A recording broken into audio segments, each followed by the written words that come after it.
You're listening to Arsenal Pass, a flesh and blood podcast for players by players. And all about strategy, leveling up, and the latest news in the world of Wraith. Welcome to Arsenal Pass. US Nationals 2023, Pack 1, Pick 1. When you sit down for that first draft after a nice 3-0 in Classic Constructed, Brendan, what's the card you want to see in your opening pack? I feel like you have to put some limitations on it because it's okay. Yeah. Give me some limitations. You can't have Via the Vanguard or Soul Reaping. Okay, I take Gallantry. Oof, maybe I don't actually. Shit, because I don't actually want to play Bolton, but that card is so good. That's really interesting, actually. I don't. It's so contextual, right? I don't know because I feel like Pack 1, Pick 1. I know, but I'm going for a piece of equipment, most likely, I feel like, or just a strong role player generic. I'm not answering your question, I know. I definitely avoid one of the strategies you talked about is like maybe picking like an early powerful Prism card, like the Red Herald of Protection. I'll definitely avoid that, but I'm picking a powerful piece of equipment. I'll just say it's Gallantry Gold for now, but it could be replaced with multiple things like Who's the Shadow Beast. I mean, even something like an Ebb and Fold or Halo, I'm okay with first picking. Those are the cards that I really like to, if I'm going to sort of put myself in a lane early, it's going to be via equipment. If not, I'm picking some role player generic, your Surging Militias, things like that. I mean, maybe even a Pauper. Those are going to be generally my Pack 1, Pick 1. So what about you? I think if it's not, via the Vanguard and it's not a Majestic that I, like a Dread Scythe or something I've been fine opening, even though I don't particularly want to play Chain. I think I'd just love to see a powerful Prism card with a weak Prism pack or a powerful Leviathan card with a weak Leviathan pack. So Embermore, Dread Screamer, Red Hero of Protection, for instance, in a weak pack. That's kind of it. Anyway, hard-hitting journalism over here. This is where you pay me the big bucks, Brendan, is to ask you these tough questions. Anyway, episode 124 of Arsenal Pass. Of course, the question coming to Brendan because this weekend is US Nationals. It's the first weekend of national championships around the world. I'm not sure the exact number of nationals, but I know there is quite a number. Brendan back at it with an odd vessel to drink his water from, of course, on episode 124. Brendan will be at US Nationals. I'll be at Australian Nationals. We are ready to play. And today on the pod, we're going to be talking about the state of the metagame, basically. A lot of talk about meta heading into week 1 of Nationals over the last, couple of weeks. We've obviously talked about events that have happened, but now there is a really we've had another Battle Hardened and PTI event over the weekend, and now we have a kind of like a state of the meta really as we head into this national championship season. And I know over the week as well, you did a Twitter Spaces with Tariq Patel and a few others coming on, where you also heard a lot more about kind of people's thoughts on the meta heading into this weekend. And it seems like a bit of an interesting standpoint as we head into week 1. I guess just quickly, obviously, we've got a few things to chat before we get into the main topic, but I just want to ask you one question, top of the show, is give me like a percentage number or like how you kind of feel about a potential massive surprise coming this weekend with just like an out of the blue like hero or deck coming into it. Like, what are the chances that happens? 2%. Yeah, that's so low. It's just the game is different now. I feel like they play it a bit close to the chest in terms of card design. You don't see the sort of card design that we had in the past that really breaks the game open. It's quite easy to honestly look at a card like Bloodsheath Scalata, Aether Wildfire, and say this could break the game. And I don't think there's a lot of cards that have been printed recently that sort of evoke that feeling. It's not that they don't exist. The closest things to it is probably something with Vinset. But that being said, I don't think it exists. I do think there is a combo deck there. Is it consistent? Is it good? Maybe, but I don't think it's good enough. I just think that they've played it pretty safe over the past few sets. They haven't given us those cards. Like the cards that have broken the metagame in the past have somewhat jumped out to us. The decks themselves are not obvious, but the cards that sort of facilitate that engine tend to be. And I would say personally, I haven't seen those cards printed for a long time. Yeah, I mean, I think I was going to say my next question to you was going to be like, what's the hero that you think could do it? You said Vincent. I think it's the same for me, right? Like that's the hero that feels like there's pieces there, there's something potentially there, but it just hasn't quite clicked. I mean, Prism would be the other. It would be the newer heroes for me. I think that would be the ones. In terms of like there might be some old heroes that kind of make a comeback. I like Fire, for instance, could be a hero that has some like good results this weekend. We saw Bravo previously at the start of the season come back and have a good start to the season. But yeah, like true outside surprises. Like I don't know, like what I don't think there's gonna be anything particularly innovative. And if people come up with something, I think it's gonna be in those two new heroes. Probably. It's interesting because in the past, I think the reason that sometimes there were breakout decks and sometimes there wasn't was because of the innovators and sometimes the lack thereof. Nowadays, I don't think it's a question of innovators, as in people trying to break the meta open, brewing these sort of decks. I actually just think it's the card pool. I think that the card pool is much more tame, much more balanced, where you're not going to see those kind of decks. I mean, it also the criteria of like what is a breakout deck, what is the big surprise, is definitely pretty liberal. So I'm not totally sure, but if a Vincent deck came in and stomped everyone, that would qualify for me. Prism as well, some sort of Prism strategy we haven't seen before. But ultimately, yeah, I just think the current cards in the card pool generally sort of tend towards more mid-rangey strategies, right? That I don't think we're going to see some crazy deck that nobody's expecting. Yeah, we can jump around a bit on the pod today, have a bit of fun with it, but I'll keep asking questions in a little bit. Leviah is the one to me that's been like, there was kind of the hype coming out of Dusk Till Dawn, right? It was like, this is, it was just a matter of time before someone solves it and breaks it and finds the consistent / powerful way to play it. It seems like that has not happened, through the Battle Hardened season, the Calling season. It just hasn't quite clicked. People have talked about the power, but the sort of linear nature of the game plan that's kind of easy to understand and disrupt as the opponent once you've played against it a few times, the kind of difficulty of finding that balance of the power versus consistency, sort of, that along that kind of sliding scale that people can't seem to find. Do you think someone could crack that for Nationals, for instance? Actually, I'm going to tangent here because I want to ask you a question. And so it came to me, and I know this has actually been discussed in our group, and I tend to favor the answer being no to this question. But let's say you broke Vincent. You have the most broken Vincent deck ever created. You are super favored into everything. Nobody's expecting it. Do you play that deck at Nationals, or do you save it for the World Championships? 100% play it at Nationals. What's to say that someone else doesn't find out between... First of all, like, I give people a lot of credit in this game, especially like the premier, like the premier deck builders in this game. There's some amazing minds in this game. If I found that, someone else is going to friggin' find that. Like, I'd be surprised if they hadn't already. I'd actually expect if I found something that other people would have already found it for National season. So 100% I play it, but also it's Nationals. Like, I want to walk away with a Nationals trophy again. Like, like that is 100%. Not a doubt in my mind that I would play that deck. I couldn't even entertain that conversation. Yeah, but there's actually a lot of people who would favor saving it for something like the World Championships, which I think is a fallacy, right? I do think that other people discover it, and the opportunity cost that you eat by that deck being discovered early, leaking, etc., or just being shit, which is that's another aspect that we didn't even mention there, is that we had this. You're just wrong. We used to play with this guy named Sasha Markovic on a team, and he came up with so many 100-0 matchups, combo decks that couldn't lose, that he played on Felt Table, which is versus AI, and then he would play them against us, and they were absolutely garbage. And he was saving them for the World Championships, mind you. Like, I mean, he was definitely high on his own supply.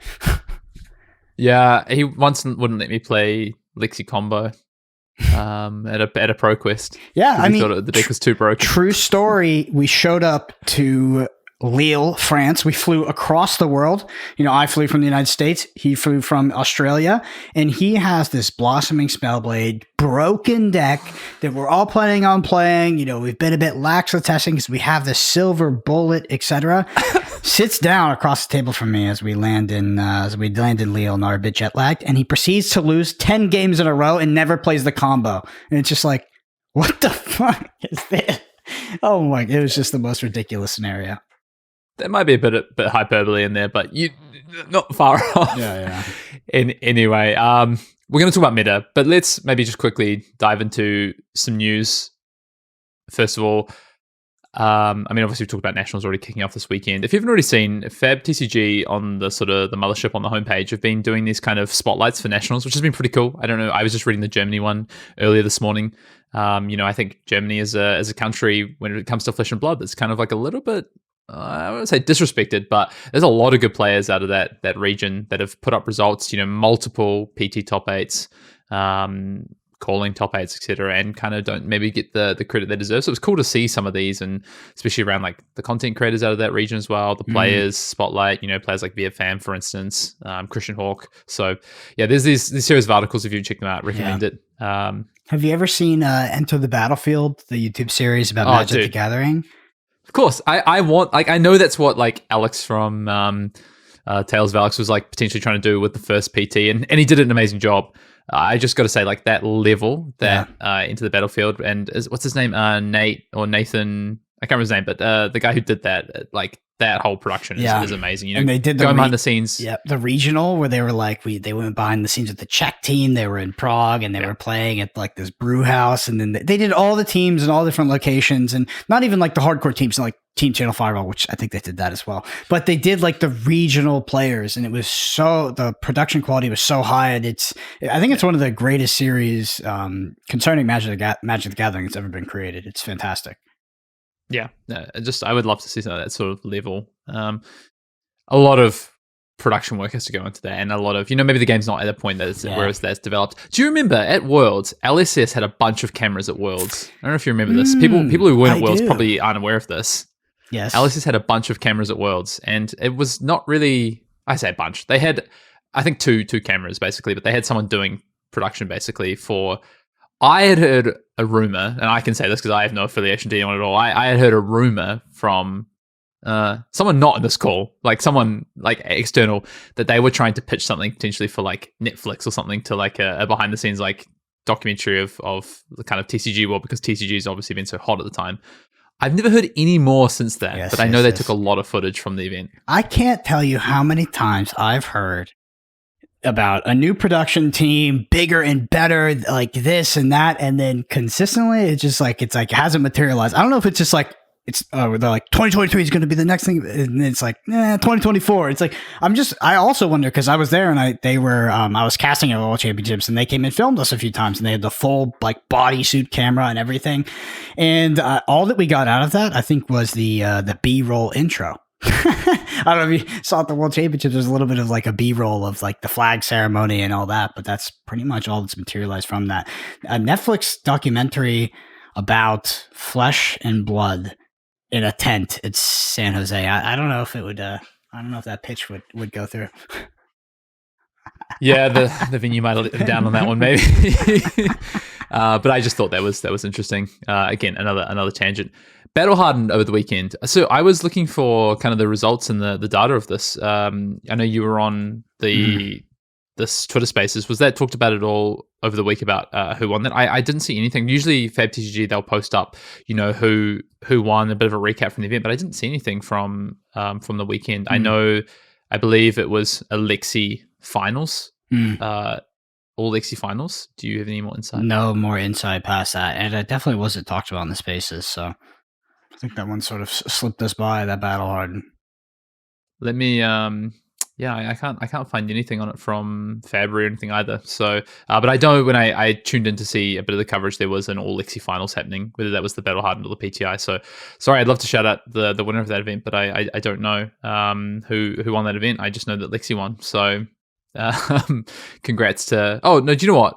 This is the most LSS thing ever. Usually, this would be posted after we finish the podcast. I just refreshed Twitter, and 1 minute ago, Flesh and Blood at FabCGG posted a recap from the weekend. Nice. So they're finally listening to us and making sure we get the information we need. Well, we're recording 2 hours or 3 hours later than normal, so they tried to get us, but yeah, they tried to get us, but we did call this out 2 weeks ago. We're going to start recording later, and look, we've done it. Battle Hardened was won by Taylor Crawford on Lexi. It wasn't all Lexi finals, and then the PTI event was also won by Lexi, beating out an Icelander in the final, William Bradshaw. So congrats to those players on their wins over the weekend, scooping up PTIs and Golf Worlds.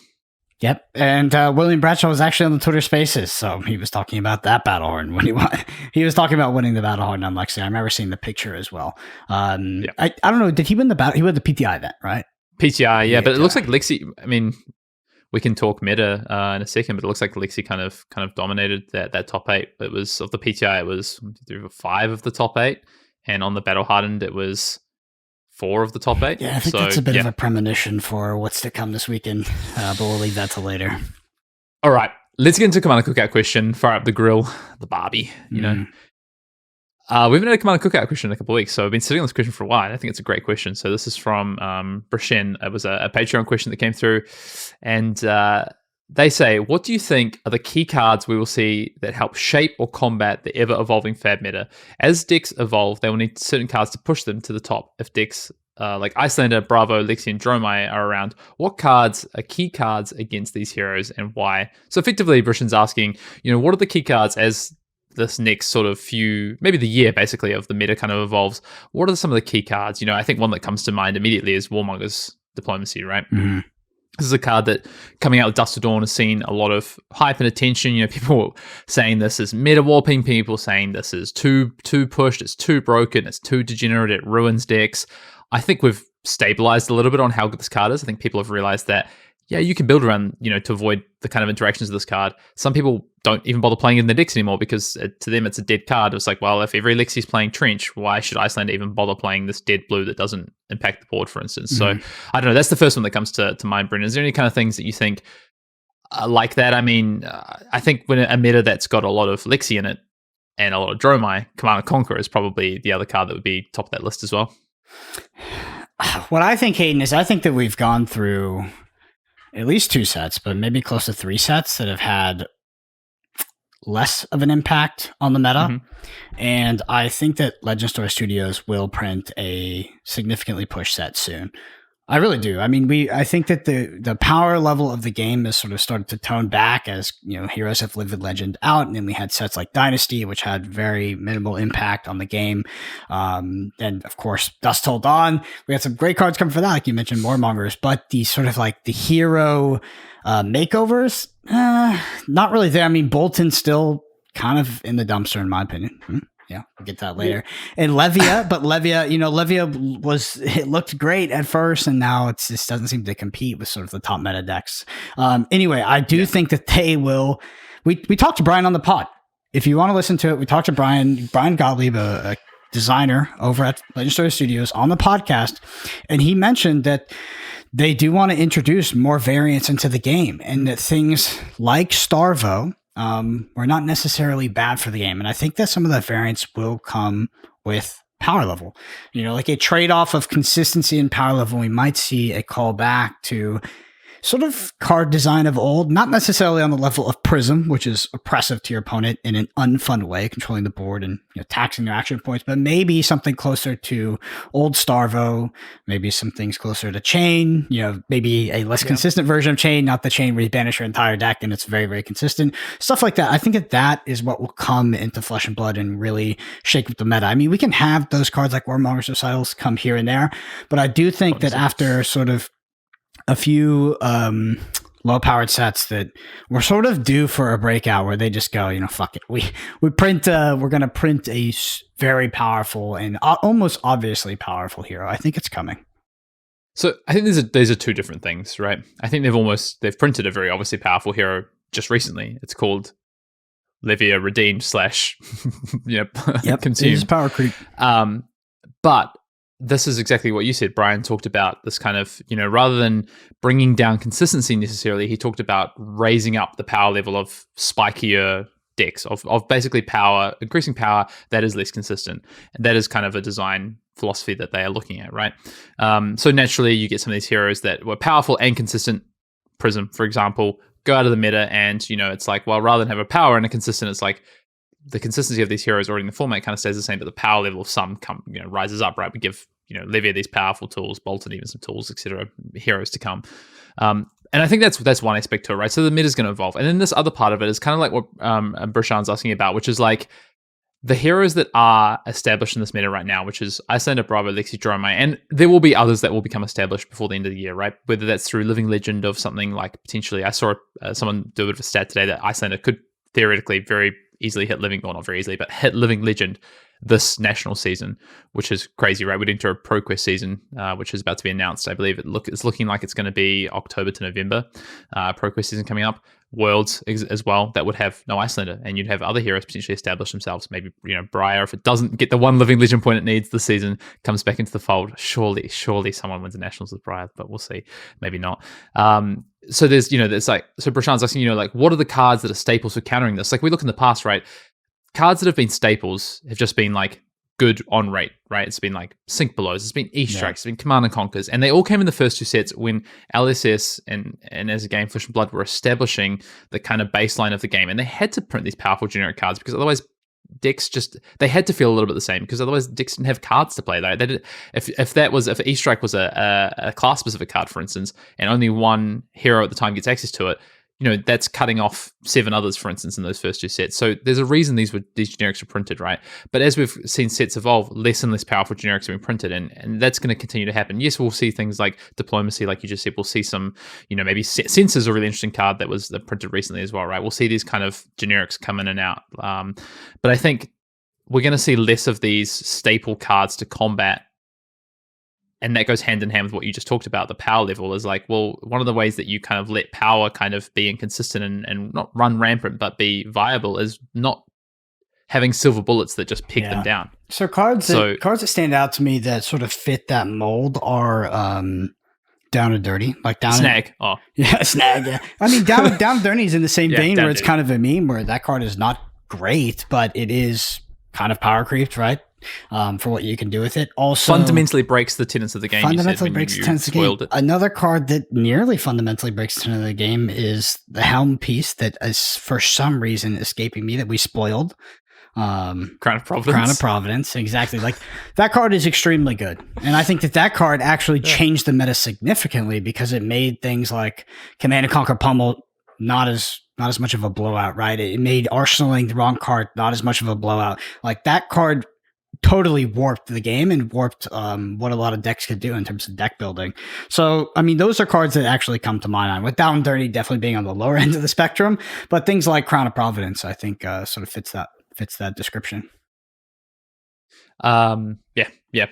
It's a tough question to answer, right? It's like what future generically playable card that can warp the meta in a Crown of Providence-esque or Warmonger's recital sort of way, not recital, Diplomacy sort of way, is going to be printed. It's like, it's kind of like thinking about things that haven't been invented yet. It's tough. Yeah, I think Prashant isn't asking you about what hasn't been printed. I think, in the context of the current meta, Icelander, Bravo, Lexi, Drone. I mean, we've kind of named those a little bit, right? Like the Down and Dirties, the Diplomacies of the world, which I think is having less effect on the meta, CNCs. But as well, just like, I think, there's other cards in there that could fall into this vein eventually. It's like Tome of Findale. Like, all that needs to be printed is a better way to generate an action. Like a piece of equipment, you obviously have Time Skippers, for instance, or Mage Master Boots. But if there was just like a zero cost equipment, they let your next non-attack, Creepers, for instance, does this. But if there's a Creepers-like thing at a generic level that was one-time use, for instance, and cost 0, all of a sudden it's like, wow, Tome's back on the table. It's just like a staple in some decks. I'm gonna once again not answer the question and answer a different question. But I'll say that if Ice Living Legends itself out of the game changes significantly. For sure. Yeah. Like, I think that the Frostbites existing and things like Channel Like Fridge existing are keeping a lot of decks out of the meta, right? And I think that they're both Lexi and Icelander are viable to be Living Legend. And if that happens, I think we see a drastically different game. Yeah, and I think you'd see some other generics that start to become more viable because of that, right? Rise up and take the spot. So, yeah, super interesting. Thank you for the question. If you want to get your questions in for the Commander Cookout, you can email to us at arsenalpassfab@gmail.com. You can drop them in the YouTube comments below. You can tweet at us or DM us on Twitter with your questions. If you're an Arsenal Pass Patreon, you can drop them in the channel on the Arsenal Pass Discord. Whatever way you want to get them to us. We're at Nationals this weekend. You want to slip us a little note with a question on it, not a little note that says a little note on it, then you can come and do that. We've done that joke. It's been done before. All right. If you want to pass us a question, pass us a question. On that vein as well, we'll be at Nationals this weekend. If you want to come and say hello to either myself or Brendan at different Nationals around the world, then please do so. Come have a chat. Come and tell us about, why you like or despise the pod. If you listen to it, I don't know why you despise it. Why do you keep listening to it? Stop listening. I don't know. Yeah. Come with your Bravo deck. Be like, I have the best deck in the room. So that's what I love to hear. Anyway, we're going to be, for the main topic of the pod, we're going to be talking about Tarek's tier list. So Tarek's tier list is what we talked about on the Twitter Spaces. I think it's pretty, it's pretty tame. I think that, Tarek has a history of, he throws some curveballs in these tier lists. But this one, most people, I think, would agree with it. And a lot of the conversation comes when you talk about sort of the second and third tier decks. For the tier 1 decks, I think there's an argument that you would put one other deck up there. But outside of that, this is exactly what the meta looks like, in my opinion. So I guess context behind this. So Tarek Patel, current Canadian national champion, former US national champion, friend of the pod, been on the pod a few times. You both did a Twitter Spaces at this time of recording yesterday, but that was on, I think, Wednesday or Tuesday your time that you did this. We had a few guests come on and speak as well. And basically this revolved around a tier list that Tarek put out the day before, where he talked about meta, Stronk, can win, needs work, and absolutely unplayable. Is what I'm going to call that tier. Do you want to just maybe give the breakdown? We'll pop a link to the tweet up on the YouTube, but if you want to, maybe break down the tiers for us. Well, I think we just go tier by tier because it'll make sense, right? So let's just talk about tier 0 or tier 1, whatever you want to call it, or what Tark is called meta tier. And this really shouldn't surprise you. This is Lexi, Icelander, and Jermai. I mean, Jermai may be the only surprising thing up there, but I think I give it a pass. I give it a pass as the top 3 deck, and most people seem to be okay with that, even though the conversion rate is terrible. So the first thing that stands out to me when we look at the tier 0 or tier 1 decks, and decks we expect to show up in quantity as well, so to be some of the most played decks, is that if you look at Icelander, it's literally surrounded by its worst matchups. I think in the meta, like some of Icelander's worst matchups are both Lexi and Jermai. There's a lot of Icelander cope, and we had a fellow coper come on the pod in the form of Majin Bay and talk about, I feel okay into Lexi, I feel okay into Jermai. But those, if you asked me, as an Icelander player in a vacuum, what decks do you not want to play? Irregardless of what the meta is and what could possibly show up in a vacuum with all the heroes possible in Flesh and Blood, I'd probably say Lexi and Jermai. And those happen to be the other best decks and the other most played decks. So Icelander as this top deck it's a crazy paradigm, right? But what you can't deny is that Icelander has been having a dominant performance over the past few weeks. It's taken down tournament after tournament after tournament. And the question comes are people just not prepared for Icelander? Is Icelander just one of those decks that, certain specialists can have success with it while others can't? And they're just, I don't know, unimaginably good at this in some way that we can't articulate. Why is it happening? Lexi, no surprise, right? Lexi is usually the most played deck. It's usually one of the best converting decks. You look at Talishar, the data favors that as well, with 800,000 games played or something ridiculous. I can't remember if it's 80,000 or 800,000. I think it's 800,000. Difference. Yeah, I think it's 800,000, close to 1 million games or something. And the data on it is absolutely crazy. It is just the deck, the best deck statistically by far. And it's very consistent and it has a lot of good matchups. And then we have Jermai. Jermai is a deck that, whether it's the second or third or even fourth most played deck at a tournament, it seems to be regional based or just kind of random. But Jermai is a deck that, this is almost inverse to Lexi. The conversion is absolutely abysmal. Consistently, conversion to day 2, conversion to top 8, conversion to win. Very, very bad. But people recognize the inherent power of Jermai, and they know this is a deck that they need to look out for. And they, the aggregate will sort of agree that this is a deck that can absolutely take down the tournament, and it's something to be considering when you're picking your deck for nationals. I need to have a game plan into something like Jermai. Hey, and that's sort of my breakdown of the top 3. What are your thoughts? Well, top 8 this last weekend. How many Lexis were there, do you think, in the side? I kind of said it before. You said it, right? It was 4. There's 9. There's 9 across the 2 events. The 2, yeah. So out of the 16, Lexi took up 9 of the top 8 slots. Icelander was, also did well, was made the final of the PTI event, was 3 of those. So a little bit less prevalent than we've seen it recently. And then we had Leviah show up. Briar had a pretty good weekend. A couple of top 8s for Briar. Fi also made an appearance. You know who didn't make an appearance? is Dramai. Yeah. Dramai did not make an appearance in the top 8. Dramai has not been making appearances in top 8s. It's like this. It's so interesting. I mean, I get like deja vu of the conversations, flashbacks to the conversations we had almost 2 years ago talking about Prism in the chain meta. Road to Nationals the Road to season. Nationals meta. Absolutely unplayable, garbage deck, loses a chain every single game, unwinnable. And then it wins the calling, huge calling, over 500 people, huge calling, wins the tournament. Makes no sense. And then the very next season, same conversation. We're dominated by Rune Blades. We dominated, Ninja was in the format. And it's like, Prism's still there. Prism still wins some events. Prism ends up winning the calling at Pro Tour Lille. Yep. And I wouldn't say it gives me reminders. I don't think there's direct comparisons. I think Dramai is a lot better than Prism was in that chain meta, for instance. And I don't think Dramai is as good as Prism was in the Lille meta. Like, it's just not as powerful, I don't think. But Dramai is good. And I guess my question, and I don't really necessarily have a thesis on this, Brendan, but like why isn't it converting? Like, is it that the better players in the world, the better players at any given event are choosing to play Icelander, Lexi / a meta pick that isn't Dramai? Like, is it that simple? I mean, I have no idea, right? Because when you talk about Dramai, it's like, what version of Dramai are we talking about? We've seen multiple lists of Dramai float around. We saw that in the Pro Tour, dichotomy between the sort of red line aggressive version and also this traditional big dragon Dramai or mid-rangey Dramai. One of Dramai's worst matchups, which was Oldhim, has rotated out of the format. I mean, that's huge buff to Dramai. We talked about it as soon as Oldhim rotated out. But why is Dramai even in the conversation?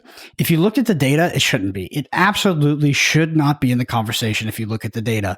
But I think from people's internal testing, or apparently smoking a little bit too much copium, everybody looks at it as a top deck, and it's going to be one of the most played decks, and people think that it has the possibility to take down a tournament. Dramai players will tell you that most of the decks in this meta are favorable matchups, and that the decks that are very unfavorable are unpopular decks. Things like the Fi, like the Katsu, etc. Right now. Yeah, exactly. But they think that they're favored into the Lexis, into the Bravos, into the Icelanders. And I think it's favored in Icelander too. It's no other hero, no other class would be allowed as much sort of runway as we've given Dramai and Prism. Like, they look so bad on paper, but you can't. They still win. They win key events. They show up at the times. I guess. Okay, I want to go back to my thesis a little bit quickly. Or I guess I said I didn't really have a thesis, but I guess a little bit around this term Dramai players. Is this actually the reason that we see? Is it like the reason we don't see results? I guess is it this whole thing around like, the players who put up results are the Dramai players, the Dramai specialists, right? And I guess my counter to that would be, yes, I mean, that is what we've seen, but my counter to that would be that the players who are some of the top players in the world just aren't playing Dramai for whatever reason. Whether it's they just think there's a purely better meta choice, that type of game with Dramai, maybe it doesn't have the consistency that they're looking for, or the power level that they're quite looking for in choosing a deck for any given event, whether it be a Pro Tour, whether it be a Nationals, for instance. Is that maybe the piece of it? Because I think, this whole thing around this conversation is like, for Dramai to do well, it has to be a Dramai specialist who shows up and plays it, because the deck is so complicated. You have to know the ins and outs. Yeah, I agree. Like, there is a lot of like skill curve to Dramai, but it's no more than some of the other decks that have been in this format previously, right? Like, it's no more than Icelander, for instance. Icelander is tough to play. You make the wrong Arsenal decision, you can be punished. Yes, it is inherently powerful, but Dramai isn't exactly, slumming it. So I think it has really come down to meta position for Dramai a lot of the time. People not wanting to take the punt on necessarily playing Dramai. We saw it top 8, 2 of the top 8 in Baltimore. It was well positioned in that event. And I think when at times it is well positioned, people picking up and playing it are going to do well. And of course, the Dramai players are going to do well in those events. So I just think there's a bit of it's just a bit of an odd one when it comes to Dramai. It just has such a following, I guess, that people are always going to play it no matter what. And a lot of the time, it isn't going to be well positioned. But when it is, people are going to put up results. But on the flip side of that are some of the top players necessarily choosing to pick it up for these key events? Maybe not right now, but we're about to go through potential more Living Legend changes. Does that mean like Dramai gets even better? Yeah. Anyway, when it comes to this meta specifically, like you say, not a shadow of a doubt, Dramai, if it's not top 5 at any given Nationals, I would be surprised in terms of representation. I think that some of the best Flesh and Blood players in the world don't play Jermai. And I think that you can see that. I've walked around these tournaments. I've cast these tournaments. Like, you won't see some of the top players playing this deck ever.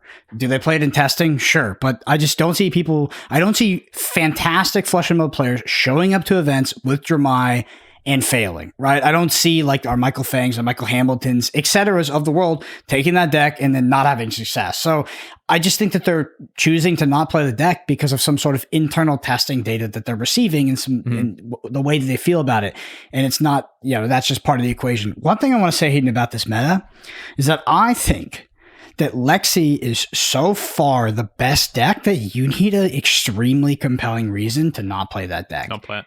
Tell me why you're not playing Lexi and give me a tangible reason that's actually correlated to its win rate. Because a lot of people are like, I can tell you. I don't like the deck. Yeah, they're like, I don't like the deck. I don't like the mirrors, etc. Yeah, that's going to be your ski. But the data supports it everywhere. Talishar, top eights, etc. It's like we went through this little winter where Icelander seemed to be the spotlight, but the most recent data says maybe not so much. It just seems like Lexi is clearly the best deck. It's not the best deck in a way that we've seen other best decks sort of exist, where like Chain was just like disgustingly the best deck, Starvo disgustingly the best deck, Briar, PT Lil just like so far. I think that Lexi just exists on that sort of 55-45 sort of parallel, right? Where it just doesn't feel super oppressive, but if you look at the data, it is just the best deck by quite a margin. I can give you, two things there, right? You talked about a reason not to play Lexi. I can give you that. And it's not what you just said. It's not just the mirror, but the mirror is kind of a bit of anyway. But then also the other piece is like, why is it sort of the best deck, but kind of not in ways that we've seen previously? I want to start with that. The reason I think Lexi is the best deck, I think it is. I've kind of waffled. I think last week with Margin Bay or 2 weeks ago, whenever it was, I said I'm a little bit unsure if I still think it's the best deck. My kind of thought process on Icelander and even Jermai to an extent has like come around as to where they sit in the contention for best deck in the meta. But I still do think Lexi is, because the fact that you have this deck that is inherently powerful, you have these really powerful turns, you have a lot of flexibility with Lexi, which is so weird for a deck that doesn't have a weapon that does physical damage.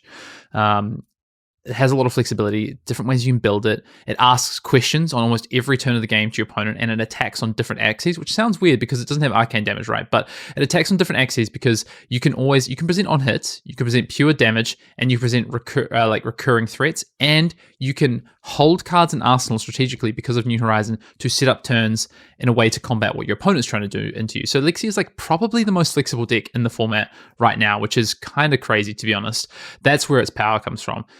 So you've got the best deck in the format potentially. Why you would not play Lexi? It's not so far above, in a way, the best deck because of all these things. All these things, like you say, give it these kind of like small percentages. It's not so far and above the best deck from a linear standpoint, like we've seen with like Chain or like Stubby Hammer of Fire, for instance, or Starvo and the power they had.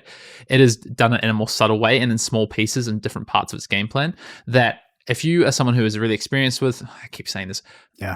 I'm going to stay away from this because this freaking specialist and experience conversation is kind of whatever. But forever, we did this with so many mirrors that have existed. Yeah. Okay, so I'll leave that. But there is reasons to play Icelander, Jermai, Briar, Bravo, Dash, whatever, because of the fact that they're not as far behind as some other decks have been in other metas, and they have inherent power. Icelander has this inherent power to disrupt. It has consistency because of the ways that it uses its blues as both its power cards and its resource cards. Jermai, because of the same other reason with red cards, for instance, and the ability to overwhelm board game states. Briar, because you've Channel Mount Heroic Turns and Rosetta Thorn, for instance. So they're not so far behind Lexi in terms of the dominance of a meta that they are options, and they're reasons to not play Lexi at an event because of either a meta call, because of, I will say, okay, your experience with the deck a little bit as well if you don't have much time to test, and also just the general feel for the playstyle that you want to play. You talk about people not playing Jermai because they don't like the playstyle, people not playing Lexi because they don't like the metas. Some people don't like playing Wizard, for instance. Like, there's different reasons people don't want to play decks. If you play Lexi, the target is on your back every single person that shows up to that tournament, one of their primary litmus tests for preparing for this event is, can I beat Lexi? Everybody will have a game plan for you. Everybody will be expecting that deck. And the deck is not that innovative, right? It's highly unlikely that someone will come out with a new version of Lexi that surprises everyone. So that's one thing. If you're existing on a somewhat small margin as being the best deck, and you know that you will definitely be the most targeted deck in the tournament, that would give me, a decent excuse to not play the deck, right? I might try to be on one of those decks that beats the decks, but in terms of matchup spread, I do think Alexi is the best deck. It's just the cleanest by far. Hey, now I do have a hot take, and my hot take is that I think the Icelander is a bad pick for Nationals. And I even think that I actually think it's a bad pick for 100% of players, where usually I would caveat that and say for 95%. And for 95%, I think it's an abysmal pick. I think you're going to get rolled by Lexi and you're going to get rolled by Jermai. Consistently, you're going to have a rough time. But there's a few players that, they're public about it. They feel okay in those matchups. They feel okay at best. Okay at best, right? They're not good matchups. They're not. So I don't think that Icelander is well positioned in this meta. I know it's seen recent success. I love the deck. I would love to play the deck. I just think it's poorly positioned for this metagame. Is it fundamentally powerful? Yes. But the fact of the matter is that you are more than likely going to pair into your bad matchups than pair into your good matchups. Yeah. I don't disagree. Look, I mean, we've seen this with other decks before. We've seen this with decks like Ultim. We've seen this with decks like Briar, for instance. They've not seemed favorable in the meta, but they still have inherent power level and consistency that allows them to operate and put up results. I think in open metas, Callings, Battle Hardens, for instance, as prime examples of this, even ProQuest and Road to Nationals for other examples, a deck like Icelander has a lot more validity as a choice to me, because you're walking into an open meta. It's a deck that doesn't have, even like the draw matchup, I kind of disagree a little bit. Like, it isn't actually that bad. And unless the Dry player knows that matchup inside and out, and you have no experience into it, I think those are the only times you're really going to get rolled. Lexi, I feel a little bit differently about. I do think that is a bad matchup. But I guess my point is, I guess in an open field, Icelander's matchups are pretty close. The spread is pretty good. I would be happy taking Icelander into an unknown field, right? Because it's like, well, if I know that Lexi and Dromai aren't going to be, and the mirror isn't going to be 50% of the meta, for instance, or 60% of the meta, then that feels really good to me. I get paired into Azuri, I get paired into Briar, I get paired into Bravo, whatever. Like, these all matchups all feel really good for me. Get paired into, Katsu even, whatever it is. Viserai, these all feel really good. But as soon as that meta starts to narrow and close down at a closed event where people are putting in the reps, they're putting in the time, they've had to earn their invitation. We've seen this constantly, that the events that are closed, invite only events, Pro Tours, Nationals, for example, have a narrower meta. That's just the way it works at a kind of high level of game. So at that, I kind of agree with you. It's like, if I know now that I'm starting to move towards 50-60% of the meta being these three meta decks, as kind of Tarek puts it on his list, Lexi, Icelander, Dromai, all of a sudden now, okay, let's say I feel pretty good about the Icelander mirror, but I know there's good players out there. I'm 50-50 in the Icelander mirror. I feel like a bit of a dog to maybe Dromai slightly against the good players. Lexi, I feel like a bit slightly more of a dog. All of a sudden it's like, wow, 50% of the meta is not decks that I want to play into, particularly. Mm. Yeah, I agree with you. Yeah. It's like, if I gave you that value prop, just agnostic of any other information. If I just said, let's take this deck that you're more than likely not to face, the matchups you don't want to face. It's like, that's not a great starting point, right? You have to really want to play that deck for some other reason. I just think that, and especially if you're not experienced, it's just a terrible pick. If you're experienced, yes. I mean, if you've done the testing and you feel comfortable with it, that's possible. Hey, now I want to talk about one deck that didn't make meta tier, didn't make tier 0, but some people are going to be like, what the heck? How can you do this hero dirty? That's Bravo. Bravo had some success. It's a deck people are passionate about. It's Wish.com Oldhim. And yeah, it's not in the tier. It's in a tier below this. I think that Bravo is, has the remnants of a fundamentally powerful game loop and what Oldhim used to do. But now that people have seen the deck, they can be prepared for it. I don't think that it's well positioned.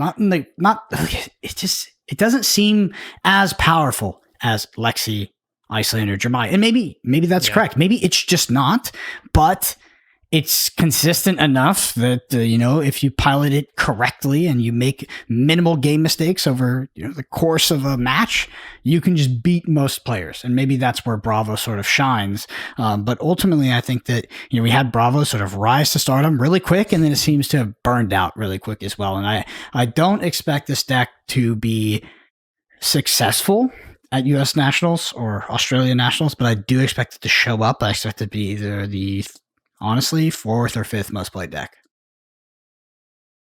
Yeah, I think it really depends on the kind of shakeout of some of these top 3 decks as well, and how much people prepare for Bravo within those as well. One of the things that's kind of interesting to me, just looking at the tier list that Tarek posted and the one that you spoke about through this kind of Twitter spaces that you did, is that on this list, Tarek has like 5 tiers, I think it is. Mm-hmm. And the second tier is like really stacked full of heroes, right? It has 1, 2, 3, 4, 7 different heroes on it, right? I think that in my eyes, these top 2 tiers, this kind of meta tier he's got, and then the tier underneath with the total of 10 heroes, this could be like 4 tiers. Like I think they're so close together.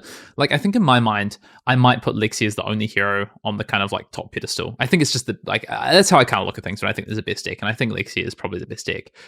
But then the gap between that and some people say like tier 2, and then when it's closer, people are like, oh, tier 1.5. I might put it like tier 1.2. Like this is how close I think some of these decks are. And then something like Bravo, maybe even Briar is like tier like 1.5 now. And then tier 2, I think, is when you start to get into like these other heroes that he's got on the list here, which are Azuri, Dash, Fi, Katsu, Leviah, which Leviah struggle type tier 2, but I mean that's powerful, right? And it's the kind of thing I think people always recognize power. Like Azuri is like really consistent, and recognizing consistency is like a reasonable thing to do in Flesh and Blood. Same with Dash, right? That's why I think those 2 decks in particular will always be kind of high, because Azuri can target consistently the aggro decks, and Dash can consistently play out this game plan that is flexible. I mean Bravo's interesting. I think when you look at the second tier, I mean, Bravo kind of has a really good time into a lot of those like second tier heroes. So maybe that is why Bravo is maybe more of an argument to move up. If you're going to split this kind of top 2 tiers, is Bravo even in line with something like Dromai, for instance, as like, with the way it's been seen in this meta? I mean, results wise, it's been better, right? But I think people inherently sort of keep respecting the power of Dromai. Is part of I keep coming back to Dromai because it's such a fascination to me. Is like, do you think part of it as well is that people who don't play it like overly respect Dromai? Maybe yes, I don't know. Yes, this is 100%, 100%. Because I can draw you a great parallel to Dromai and what the sort of the pedestal people put it on, despite the data. People do the same thing for Kano. Let's be real. 99% of the player base doesn't know how to play Kano. At a tournament, it is so likely that there will be 2% or less Kano. A sound mathematical thesis for a tournament is to simply dodge Kano. Simply. But people are obsessed with it, right? They will bring the extra spell void. They will bring the extra... Oops, I lost my camera there for a sec. They will bring the extra Arcane Bearer. They will have game plans. Like, it is a talked about deck. Maybe that's a little bit of bias there because we talk about the deck and I just hear about it more because of that.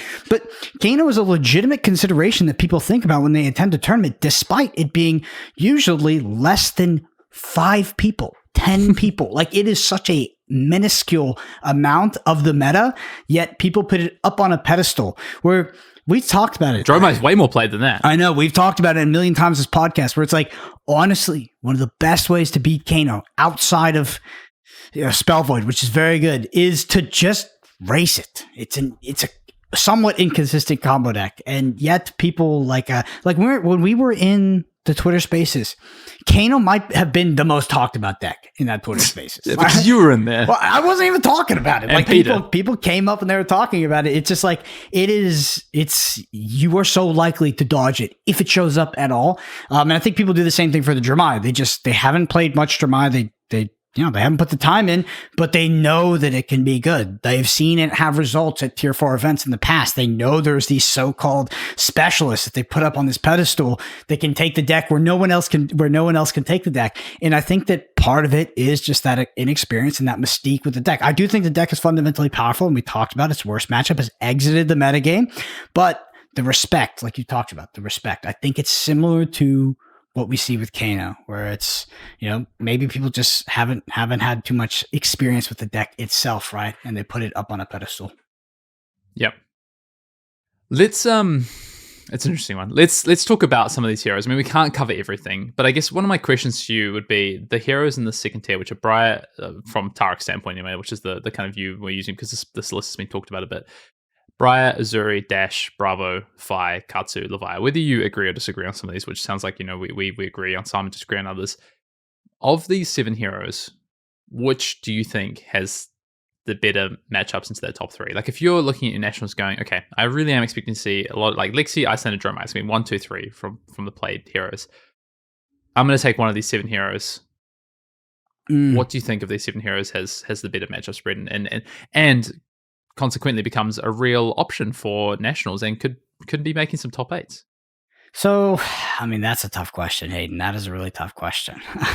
It's really hard to say. I think if you look at this metagame, if you put a lot of respect to something like the Jermais, if you think that the nerf on Lexi was enough with the Bracers nerf, like things like Katsu and Fi could make a resurgence. Like Fi is a deck that I think that might be a little underrated here. But it is definitely weaker to Icelander with Belittle being banned. There's also Dash. I mean, Dash is a deck that nobody talks about ever. But it won the biggest calling in the history of Flesh and Blood, literally post the Pro Tour, where it made 0 top 8s and probably 0 top 16s at that, but I haven't double checked the data. But after it won a calling 2 months before. Yeah. So like, it's just, it's one of those decks that, I don't know. I wouldn't even say it's like a specialist deck, but it just kind of comes out of nowhere and it crushes major tournaments. I'm not sure about its matchup spread. Honestly, I barely touched Dash out of Blitz since Crucible 4, and I think for good reason as well. Honestly, Briar, I think Briar's going to be in a tough spot with things like Warmongers existing, things like Icelander. Icelander's going to be a popular deck, and I think Icelander's a bad matchup for it. So I think Briar's actually pretty poorly positioned, but I do think it's like almost, on paper, it's like one of the best decks by far. Like, it can just put out so much damage. It's like very, very strong linear deck. It's just the way the metagame is coalesced at this point. I just think that you're not in a super favorable position taking that deck in terms of what you might pair into, but ultimately the math on the deck is super, super good, and I think it's a very, very strong deck. Azuri, I don't really have any faith for Azuri, I'm going to be honest. I think Azuri could top 8, but Azuri into things like Jermai, it's like... And I'm not even sure how that Icelander matchup goes. So, yeah, if I was gonna answer, it's not great. Yeah, I didn't think so. If I was gonna answer if I had one answer for you, it's tough because I could see a Briar winning the tournament, getting favorable pairings, and getting some crazy games off. And actually, like, Briar's one of the decks I can see winning. Fi's a deck that I kind of believe in, but I don't know if I can see it winning. And then, Katsu was a deck that Team Poland brought to PT2, didn't see success with it, but, some of its worst matchups have gotten better, and that deck still exists wherever it is. So, honestly, Hayden, the answer is I don't know. What do you think? I think it's got to be Briar, Dash, or Bravo. Just from a pure matchup spread standpoint, I think those 3 have better opportunity to combat what is looking like the meta heading into nationals. We've kind of already talked about the reasons why. Let's scan our eyes a little bit further down and just talk about, is there anything that you particularly disagree with? I mean, Riptide and Arachnia put in the unplayable tier, which I think most people would agree with. The next up from that is interesting. We have Reiner, Vincent, and Prism. This is where, Tarek's kind of calling them needs work. I think a lot of people would also call them unplayable or not competitively viable is maybe what the term some people might use. I'm going to challenge that on Prism. We just put out a deck tick on Prism. It's a deck that I've been playing around with a little bit in my spare time. We're not testing I started testing it actually initially, but then kind of moving away from it because I have some problems with it. But if I'm looking at this meta and I'm looking like, okay, Lexi and Iceland are number 1 and number 2 play deck, Prism's a pretty good option into those two in my view, in my testing experience. Whereas Tarek's got this kind of, lower than decks that I would say are worse than that, for instance, like Bolton. Yeah, Bolton is not in the is not in the correct ranking here. I mean, I don't think Bolton can beat any deck. Yes, I don't think that Bolton can win a tournament. I think it's nearly maybe someone impossible. will break it. No. Just don't think the cards are there. Garbage. I don't. Azalea's in a really tough spot, especially with Warmongers becoming more popular. Bullseye ban. Yep. You hit it hard. Really bad. Dorinthia, I think this is put in here because Dorinthia has like a little bit of a nuclear option, or I guess like it just has the option where people get confused. I don't think that that's Modern Flesh and Blood. I think Modern Flesh and Blood Dorinthia is an underpowered deck, and people don't make critical mistakes against it, or as many as they might in the past. So I don't think fundamentally kind of flawed. Yeah. I think now, like the play patterns don't play as well as they used to. I mean, I do think there's still power in Dory, but the way you build it to build consistency just means that you're just a slight dog to everything, and it doesn't feel good. Yeah, I think the Viscerai is bad, but people will cope on Viscerai, and Tarek was talking a lot about a combo Viscerai deck and stuff like that. I think it's overrated. And again, like Rune Blades in general, with Warmongers being a popular card that's just going to be run in a lot of lists, just doesn't look super favorable. In terms of Kano, that which is also in this category, by the way. I mean, there's just nothing more. Nothing more I can say on it. It's a deck that I'm going to be taking to the tournament. I'm sure plenty of you will be wasting sideboard slots overteching for it after our O3 draft, but it's not well positioned. Like it's not. Kano players will tell you, oh yeah, we 100% 90-10 into everything. But Kano's matchup in Dramai is not good. It's not. It's winnable for sure, but it's high variance, I think. Its matchup into Icelander is bad. Peter Budensek, who we talked about, he said he has the tech for it, but if you play into a bad Icelander, which, sorry for people listening, that's most Icelanders, it's very easy to win for Kano, but you play into a good Icelander, they just feel like a better wizard throughout that game. And I think that one of Kano's good matchups, I guess, is into Lexi, and the data supports that, but you can still absolutely lose to that deck. So I think it's a fine pick at that. I mean, we've definitely taken Kano into arguably more hostile and worse metas, kind of, but this one doesn't look fantastic for Kano. But I'm taking it. I think my problem with Kano right now, well, I don't want to spend too long because we talk about Kano every week, but is the fact that just your bad matchups, just their core game plan is just good into you. Like previously it was like, oh, that could be a bad matchup depending on how they sideboard and how their game plan is and what cards they have in the deck. Whereas now it's like, no, like Dramai's fundamental game plan makes it tough for you. Icelander's fundamental game plan makes it tough for you. It's like, that's before you even start thinking about cards that could be in these decks that hamper you, right? So, anyway, enough said about that. The one thing I want to say about Viscerai quickly is that Warmongers hits Viscerai infinitely harder than Briar. Briar can still operate on turns a lot of the time because you can often still play like 2 attacks on your turn. Viscerai, the whole fundamental plan of Viscerai is literally to go play a Movrian Skies, pitch a blue, play my Shrill or Duo or whatever it is. And you just literally cannot play your game plan when you get Warmongers. So it's means you have to play Viscerai in a very different way. It means you have to understand like when you could and could not be Warmongers, and you need to often block a bit more and play a bit more value oriented off 2 and 3 out of 3 card hands. Sorry, but I think it's rightly kind of. I think the other reason we're talking about this is I think Tarek's like done a pretty good representation of what this meta looks like heading into national season. No, I would love to sit here on this podcast and be like, here's the surprises I see. I just don't see them. I will shout out, I still think Prism could be a surprise package for this meta, but maybe I'm just on, Yeah, I mean, I don't know. Not much for me to disagree with, other than Levia's overrated here, Viscerai's overrated, and Bolton's overrated, and Dorinthia is overrated.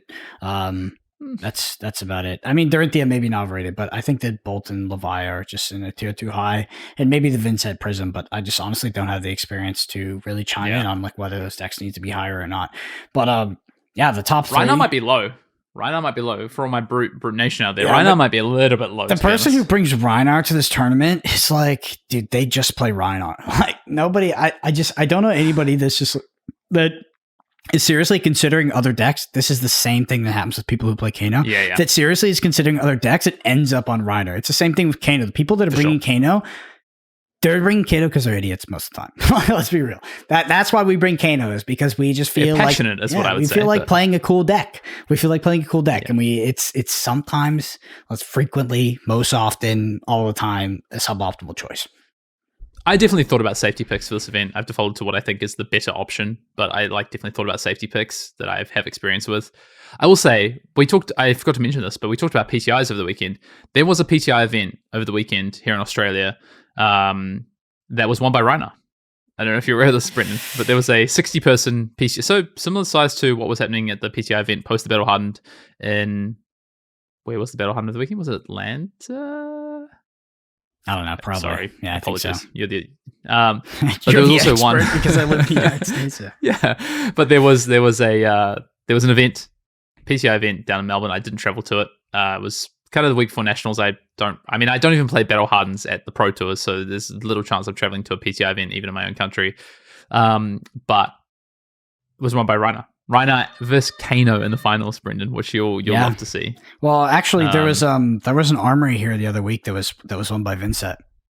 So an Armory run by Vincent. I mean, that is basically the same level. Okay, it's not the same PCI level. I hope it didn't offend anybody, but sometimes like there's some data points that I'm gonna let pass me by when we have an overwhelming amount of data that says that is not what you should be worried about when you're heading into your nationals.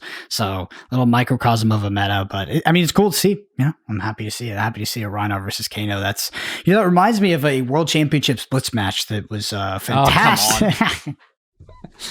I say what. Also, if I get pinned into Rhino this weekend, I'm going to be furious because it is not a good matchup for me. But by the by.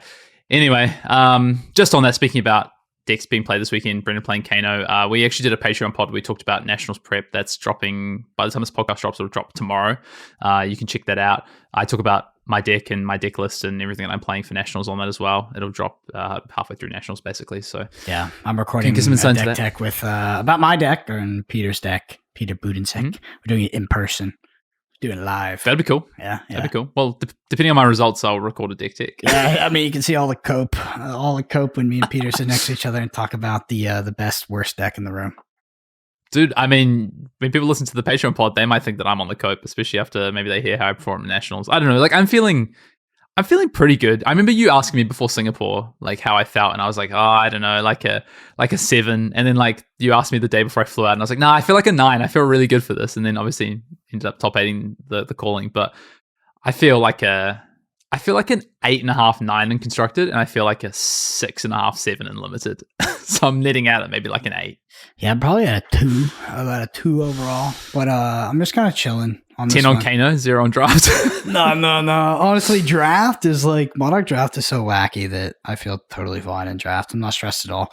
But with Kano, it's just like, I don't know. It's whatever, to be honest. Like sometimes you'll have fun. Yeah, you'll have fun, right? You will have fun. That's all we can promise you when it comes to Kano is you will have fun. It's a fundamentally powerful deck. It's fundamentally shit as well, though.